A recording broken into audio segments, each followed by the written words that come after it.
Hello and welcome to your favorite nautical authoritative, Nimasa This Week, the voice of maritime. Nimasa This Week is brought to you by the Nigerian Maritime Administration and Safety Agency, the nation's sole regulator of the Nigerian maritime domain. As always, my name is Ubong Essien and I will be your guide on this voyage. You are watching Nimasa This Week. You're watching Nimasa This Week. You are watching Nimasa This Week. You are watching Nimasa This Week. The voice of maritime. Voice of Maritime. Voice of Maritime. Stay tuned. Stay tuned. Stay tuned. Nimasa This Week, the voice of maritime, showing on these stations.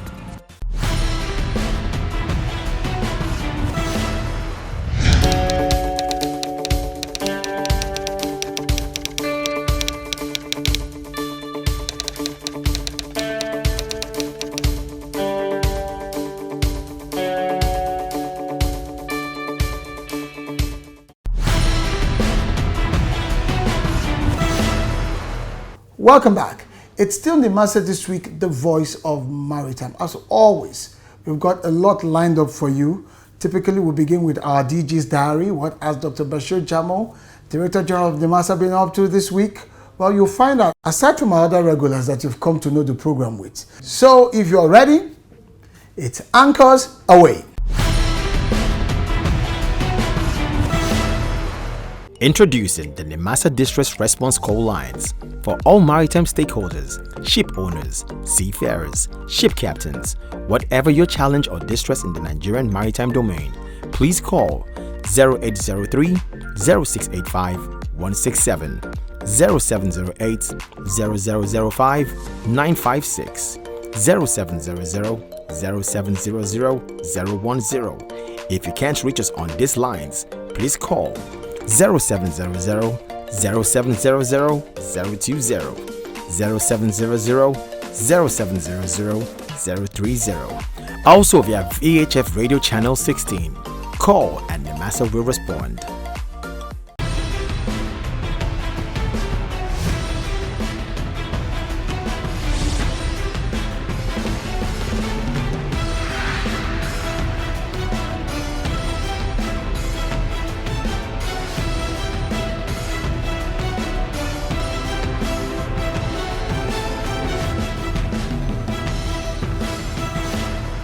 The Director General of Nimasa, Dr. Bashir Jamoh, has expressed confidence that automation of the various operational processes within the Nigerian maritime industry, especially government agencies, will guarantee ease of doing business in the sector.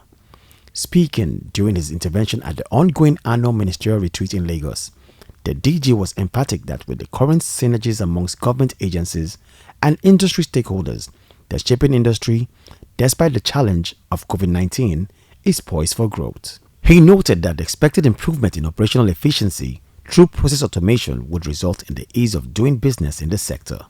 We have ease of doing business in our system, which to the best of my knowledge, in the last 2 to 3 years, we have all these things in place. So what remains now is for all the agencies to make sure that we automate our system 100%, to make sure that we reduce the interface between the stakeholders and those who are responsible in generating revenues for government. The retreat is an annual accountability session of the Federal Ministry of Transportation and the maritime agencies under it, designed for the evaluation of projects, programs, targets, strides, initiatives, milestones and deliverables. Present at the retreat were the Honorable Minister of State for Transportation, Senator Gbemisola Saraki, the Permanent Secretary, Federal Ministry of Transportation, Dr. Magdalene Ajani, heads of maritime agencies under the Ministry of Transportation, directors and resource persons. Watch out for the full reportage of the retreat in the next edition. The Nigerian Maritime Administration and Safety Agency, Nimasa, in conjunction with Seagull Logistics and Maritime Services Limited, have pledged to join forces in identifying and addressing possible maritime security gaps in the Gulf of Guinea. This was highlighted at a parley between both organizations during a recent courtesy call to Nimasa by the board of Seagull Logistic and Maritime Services Limited. During the courtesy call, Mr. Megan, who led the delegation, stated that the visit to Nimasa was to identify with the agency's management led by Dr. Bashir Jamoh for its achievements since his appointment in March 2020. Mr. Megan also stated that Seagull was looking forward to charting a path of partnership with the agency in the development of the maritime sector. He buttressed this by reiterating that they were in Nigeria to work in line with already existing systems to render services which focuses on cyber protection for vessels, anti-drone threats, combining satellite systems to provide security for vessels, and many more. In his remarks, Dr. Bashir Jamoh appreciated the Seagull delegation and noted that safety and security in the Gulf of Guinea is the agency's preoccupation towards promoting and attracting investments to the Nigerian maritime sector. He further stated that as the country's apex maritime regulator with the core mandate of protecting Nigeria's maritime corridor, the agency places more premium not only on the safety and security of the country's waterways, but also on that of the Gulf of Guinea. The DG commended the delegation, noting that a harmonious relationship between Nimasa and relevant organizations is necessary to guarantee safety and security of the country's maritime domain.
Statistics from the Nigeria Content Development and Monitoring Board (NCDMB) shows that over 20,000 ships are working for the oil and gas sector in Nigerian waters, with an estimated $600 million spent in the upstream sector annually. The oil and gas sector spent an average of $3 billion on marine vessels between 2014 and 2018. This is a pointer to the connection between the maritime and the oil and gas sectors of the economy. The maritime industry not only shares common business interests with the oil and gas sector, but also common challenges. One of such challenges is insecurity. The maritime sector is bedeviled with piracy attacks, hijackings, sea robbery, and kidnappings. In the oil and gas sector, the issue of pipeline vandalism and oil theft are rampant, as experts believe that more than 70% of the crude resource is stolen. Nigeria have had a lot of issues with piracy and offshore facility vandalization, pipeline vandalization. We've had a lot of issues, and I believe that today we now have the solution. As a sector, we are quite central also to the economy. So if you are going to secure any aspect of the economy, you have to secure the oil industry first. The recent acquisition and deployment of the Integrated National Security and Waterways Protection Infrastructure, otherwise known as the Deep Blue Project, to manage, control, and protect Nigerian waters under the coordination of Nimasa is a response to the challenge of maritime insecurity in Nigeria. The use of the air assets of the Deep Blue Project's maritime domain awareness and intelligence to assist in tackling pipeline vandalism, crude oil theft, illegal refinery operations, pollution control, and provision of security to all installations. We take audit of all the platforms belonging to government, belonging to private sector, and then we now look at the gap, what and what we don't have, so that at the end of the day, we will now concentrate our energy on areas where we have a lot of gap. This shows that we are all together because we are fighting for the same goal, for the Nigeria, for public good. There is a need to share responsibilities based on strength and comparative advantages from technology platforms and human elements in order not to duplicate functions. Consequently, there is a need for synergy between both sectors in the form of collaboration, cooperation, and coordination. Collaboration. There is a need to formalize information sharing procedures. As a model, the National Joint Industry Working Group, which comprises of all companies International Marine Forum, BIMCO, INTERTANCO, and INTERCARGO can be a foundation. Cooperation. The Nimasa Special Mission helicopters are built for search and rescue with specially trained crew to handle any emergencies, while the oil companies can make available their hospital facilities such that in crisis situations and emergencies, the synergy of platforms and the facilities could be leveraged upon to ensure the safety of life and property. Coordination. There is a need for coordination of approaches and efforts through engagements and functions such as conferences, workshops, meetings, and seminars which enable various stakeholders to cross-pollinate ideas for better planning and execution.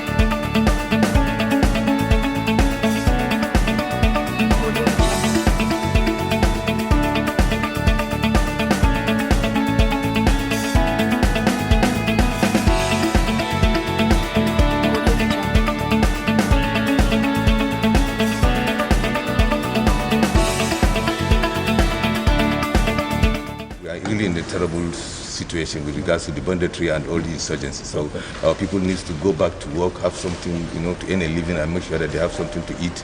Otherwise, the insurgency will continue.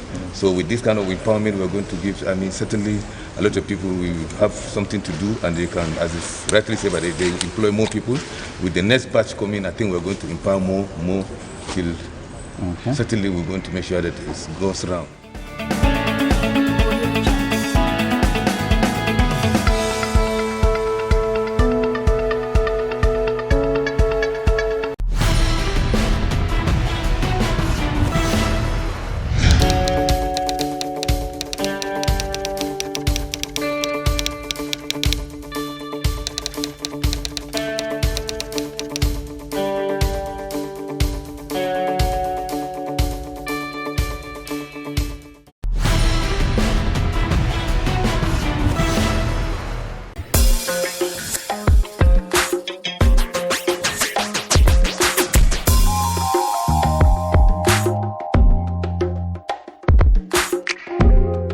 Hello viewers, welcome to another segment of Know Your Conventions on Nimasa This Week, the voice of maritime.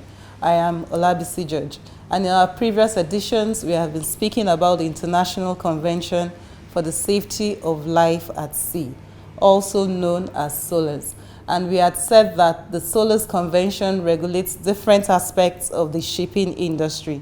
Today, our discussions will be centered and focused on security and safety.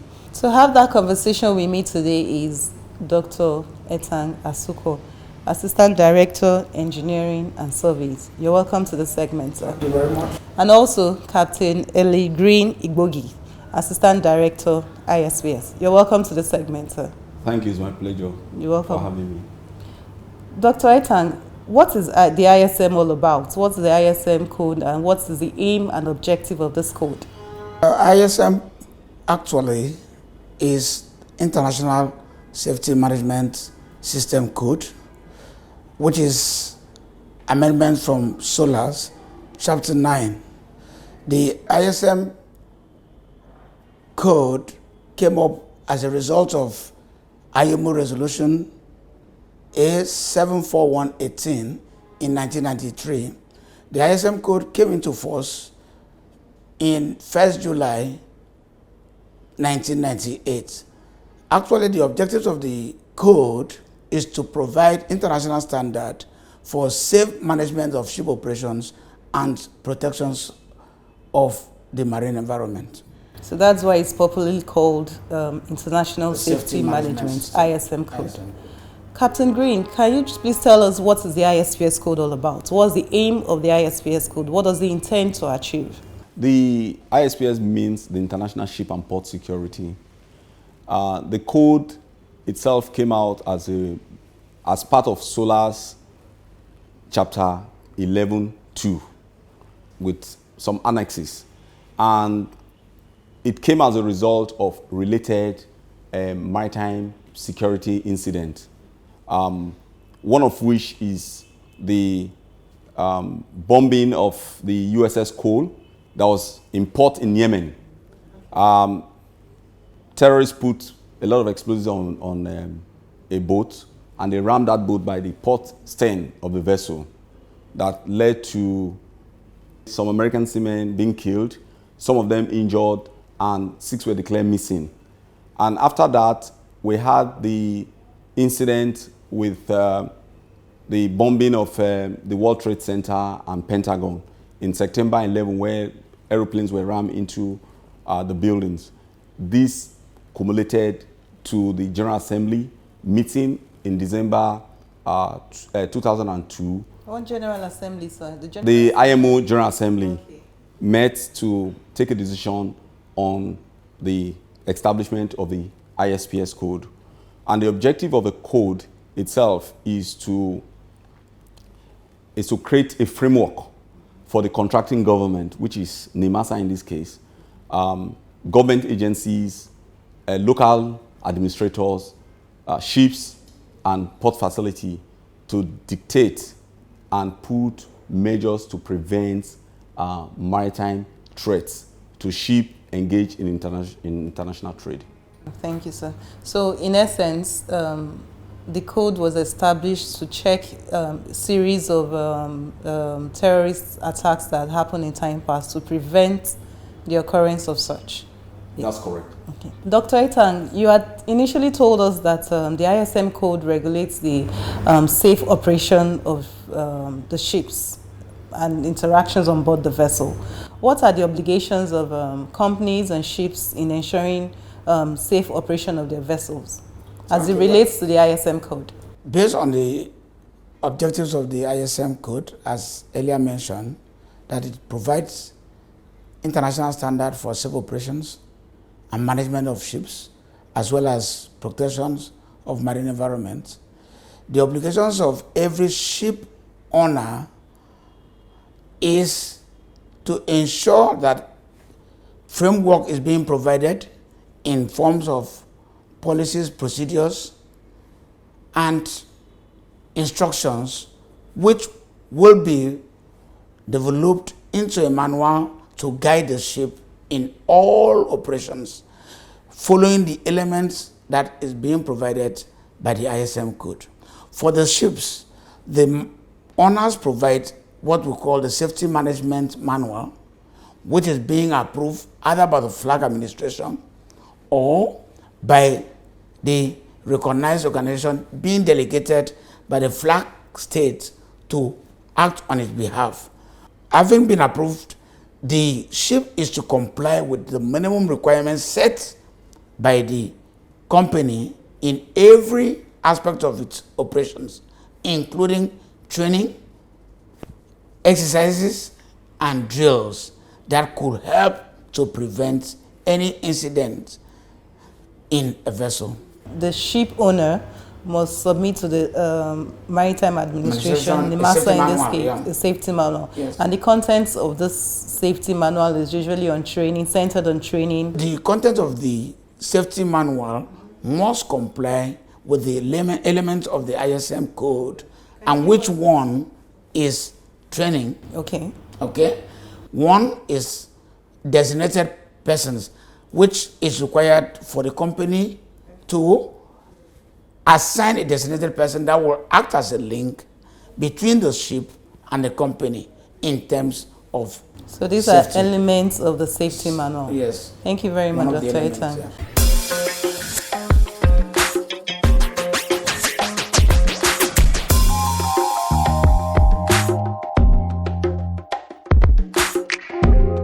Introducing the Nimasa Distress Response Call Lines for all maritime stakeholders, ship owners, seafarers, ship captains. Whatever your challenge or distress in the Nigerian maritime domain, please call 0803 0685 167, 0708 0005 956, 0700 0700 010. If you can't reach us on these lines, please call 0700 0700 020, 0700 0700 030. Also via VHF Radio Channel 16. Call and Nimasa will respond.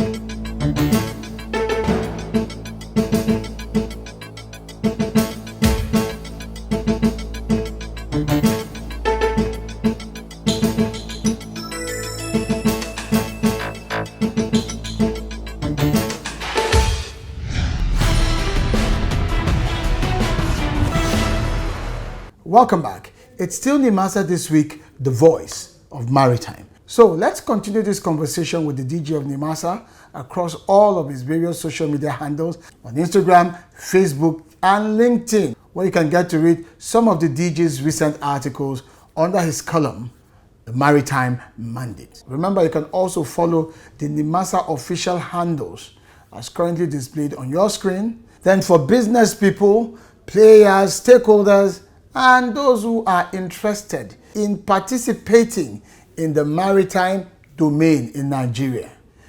Remember, the maritime industry is highly regulated and Nimasa is the lead agency when it comes to regulation. Remember also that the maritime industry is highly promoted and Nimasa is the lead agency to promote participation in the industry. All you need to do is visit the Nimasa website. It's a treasure trove of up-to-date information and you'll find ample guidance for whatever interest you are seeking to pursue in our nautical environment.